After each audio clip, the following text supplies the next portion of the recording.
प्यारे दोस्तों, आज हम आपको एक मौलवी साहब की शादी का वाकया सुनाने वाले हैं, जिन्होंने उस औरत से शादी की जो जिना यानी मर्दों के साथ गलत काम किया करती थी। फिर मौलवी साहब ने उस औरत के साथ जो किया, जिसको देखकर सभी लोग हैरान रह गए। दोस्तों, क्या वजह थी जो मौलवी साहब ने एक ऐसी औरत से शादी की, आगे हम आपको वीडियो में बताएंगे। लेकिन उससे पहले वीडियो को लाइक करने के साथ साथ चैनल को सब्सक्राइब भी जरूर कर लें। चलिए देखते हैं ये वीडियो। दोस्तों, किसी गांव में एक इमाम साहब रहा करते थे। उनका नाम एहतशाम था। जब वो बचपन की दहलीज पर पहुंचे तो उनकी वालिदा का इंतकाल हो गया। मां की ममता से महरूम हो गए, लेकिन बाप की मोहब्बत ने मौलवी एहतशाम को डोलने नहीं दिया। उनके वालिद का नाम हाजी गुलाम दीन था। उन्होंने बड़ी तवज्जो और एहतमाम के साथ अपनी बेटी की परवरिश की और उसे दीन की एक एक बात समझाई। और ये बाप की तरबियत का असर था कि मौलवी एहतशाम बचपन से ही सुलझे हुए नेक इंसान के रूप में ढलते चले गए। जब मौलवी एहतशाम 20 साल के थे तो उनके वालिद का इंतकाल हो गया। बाप का साया भी छिन गया, मगर अल्लाह की रजा पर राजी हो रहे। मौलवी एहतशाम की जिंदगी यूं ही गुजरती रही। कभी कोई शिकवा लबों पर ना आने दिया। गांव के लोगों ने उनको बेआसरा ना होने दिया, क्योंकि वो बड़ी ही नेक शख्सियत थे। गांव के लोगों ने उनको बेआसरा ना होने दिया, क्योंकि वो एक बड़ी ही नेक शख्सियत थे। अच्छा अखलाक था। बस इसी तौर पर गांव के जमींदार ने इनका खूब साथ दिया और उन्हें उसी मस्जिद का इमाम बना दिया जहां उनके वालिद साहब इमामत किया करते थे। मौलवी एहतशाम गांव के बच्चों को कुरान पाक भी पढ़ाते और बहुत ही कम वक्त में उनकी शराफत और पाकीज़गी देखकर गांव के लोग मौलवी एहतशाम की बहुत इज्जत और कद्र करने लगे। बल्कि लोग दीन के मिसाइल पूछने के लिए दूर दूर से मौलवी एहतशाम के पास आया करते थे। मौलवी साहब मस्जिद के साथ बने हुए हुजरे में रहते और अभी तक शादी नहीं की थी। एक दिन मौलवी साहब ने जोहर की नमाज अदा की तो देखा कि काफी तादाद में लोग मस्जिद में मौजूद हैं। मौलवी साहब को बड़ी खुशी हुई और दिल ही दिल में अल्लाह का शुक्र अदा किया कि काफी तादाद में लोग नमाज पढ़ने आए हैं। नमाज पढ़ने के बाद गांव के जमींदार मौलवी एहतशाम के पास आकर कहने लगे कि आज गांव में बहुत ही बड़ा मुकदमा होने वाला है और आप भी वहां शरीक होंगे। मौलवी कहने लगे, इतने बड़े मुकदमे में मेरा क्या काम? जमींदार ने कहा, दरअसल ये एक ऐसी औरत का मुकदमा है जिस पर इल्जाम है कि वो गांव में बदकारी फैला रही है। लिहाजा आज हमें उसका फैसला करना है। आप आएंगे तो फैसला करने में आसानी होगी। इमाम साहब ने सर हिला दिया और कहा, ठीक है जनाब। दोस्तों, आपसे गुजारिश है कि वीडियो को लाइक करते रहें, जैसा आप मुनासिब समझें। अल्लाह ने चाहा तो मैं जरूर आऊंगा। अब गांव में मुकदमे के लिए लोग आ चुके थे। जमींदार के कहने पर मुकदमा शुरू हुआ। हुजूम के बिल्कुल सामने एक औरत अपने आप को काले कपड़ों में छुपाए हुए खड़ी थी। साथ ही उसके 2 बच्चे भी थे। एक की उम्र तकरीबन 12 साल और दूसरा 10 साल का लग रहा था। दोनों की शक्ल से गरीबी जाहिर हो रही थी। जमींदार ने कड़क आवाज में औरत को मुखातिब करके कहा, और तुम पर इल्जाम है कि तुमने गांव में बदकारी फैलाई है और तुम मुसलसल ये काम कर रही हो। तुम अपनी सफाई में क्या कहना चाहती हो? जमींदार के सवाल पर औरत की आंखों में आंसुओं की बरसात शुरू हो गई। उसके साथ बैठा हुआ एक आदमी बोला, बस बस, ये मगरमच्छ के आंसू मत बहाओ। तेरे घर में काफी लोगों ने अजनबी लोगों को आते जाते देखा है।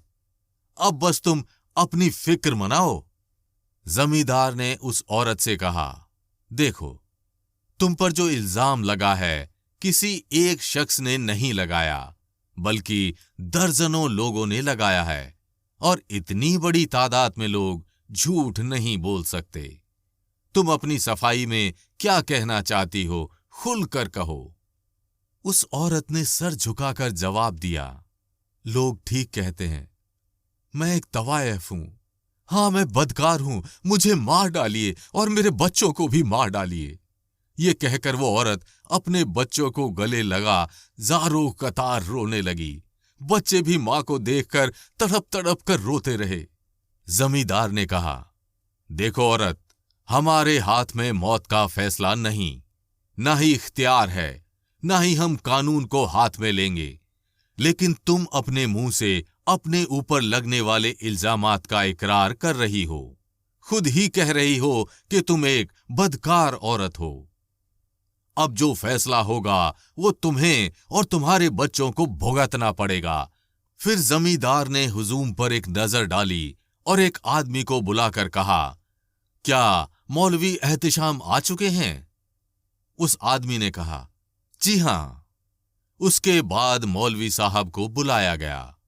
जमींदार ने कहा, इमाम साहब, आपने यकीनी तौर पर सारी बातें सुन ली होंगी, आपकी क्या राय है? मौलवी साहब ने कहा, जी हां, मैंने सारी बातें सुन ली हैं। जो इल्जाम इस औरत पर लगाया गया है और जो खातून ने जवाब दिया है वो भी सुन लिए हैं। जमींदार ने कहा, फिर क्या राय है? मौलवी ने कहा, वही सुलूक किया जाए जो इंसाफ का तकाजा है, वरना रोजे कयामत इंसाफ ना करने वालों को दर्दनाक आजाब है। मगर सजा देने से पहले आपने खातून से पूछा है कि इसने ये पेशा क्यों इख्तियार किया? जमींदार ने कड़क आवाज में कहा, हमें इससे कोई गर्ज नहीं इमाम साहब, इसने ये पेशा क्यों इख्तियार किया? हमें तो जुर्म देखकर फैसला करना है। ये सुनकर इमाम साहब ने कहा, फिर माफ करना चौधरी साहब, आप दुरुस्त फैसला नहीं कर रहे हैं। आप इंसाफ पसंदी से काम नहीं ले रहे हैं। मौलवी साहब के इस बेबाक जवाब से हुजूम में सन्नाटा छा गया। चौधरी के चेहरे पर भी गुस्से के आसार उभरे। लेकिन आखिरकार जमींदार ने उस औरत से कहा, बताओ, तुमने ये पेशा क्यों इख्तियार किया, यानी तुम तवायफ क्यों बनी? उस औरत ने दर्द भरे अंदाज में कहा, मेरे शौहर की मौत के बाद रिश्तेदारों ने मेरा हाल तक न पूछा और मेरे बच्चे भूख से तड़पने लगे और मेरे घर पर फाके होने लगे। लोगों के घरों पर काम करके भी कुछ हाथ ना लगा, बल्कि सिर्फ मेरी जवानी की कीमत लगी और मेरी इज्जत दांव पर लगी। मुआशरे के सभी इज्जतदारों ने मुझे जलील पर जलील किया, तो मैं जलील होने के लिए तैयार हो गई। मगर ये सब कुछ मैंने अपने बच्चों की भूख की खातिर किया। मुझे तो भूखा मरना मंजूर था। आज जो लोग मुझ पर ये इल्जाम लगा रहे हैं, उनमें से ज्यादातर वही लोग हैं जो रात के अंधेरे में मेरी शर्म को तार तार करते रहे।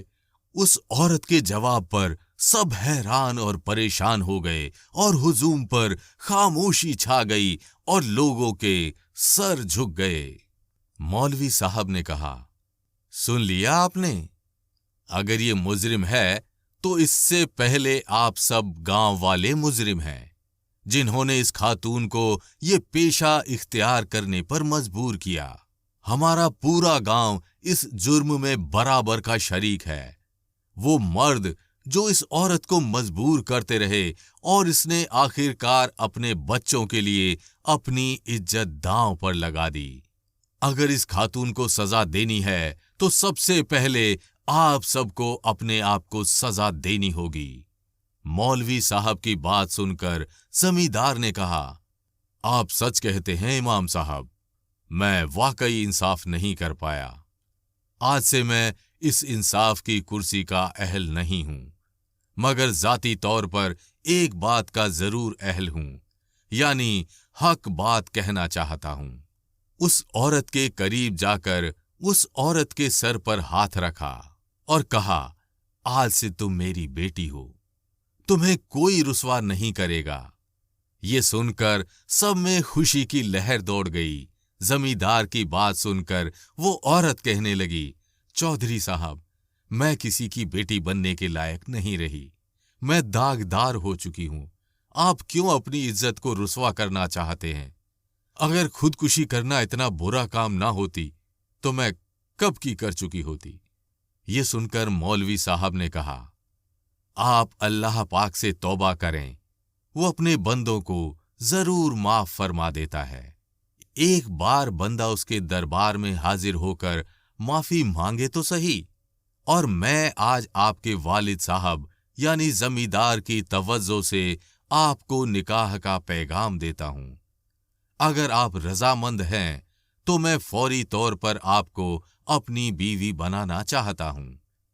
امام صاحب کے کہنے کی دیر تھی کہ مجمع سے آوازیں آنے لگی، سبحان اللہ، سبحان اللہ۔ ایسے انسان اس زمین پر موجود ہوں تو شاید کوئی بھی عورت طوائف نہ بنے۔ زمیندار نے اس عورت سے کہا، بس بیٹی، اپنے گھر جاؤ، اب تمہاری کوئی بات نہیں سنوں گا۔ کل تم اپنے گھر سے رخصت ہوگی۔ دوسرے دن سادگی کے ساتھ مولوی احتشام کے ساتھ اس خاتون کا نکاح ہو گیا، اور مولوی احتشام نے رات شکرانے کے نوافل ادا کیے اور اللہ تعالیٰ کا شکر ادا کیا، جس نے ایک بڑے امتحان میں اس امام کو سرخرو کر دیا۔ گاؤں کے لوگوں کے دلوں میں امام صاحب کی عزت پہلے سے زیادہ بڑھ گئی، اور وہ عورت جو مولوی صاحب سے منسوب ہوئی شرم و حیا کا پیکر بن گئی۔ گھنٹوں سجدوں میں پڑی اللہ پاک کا شکر ادا کر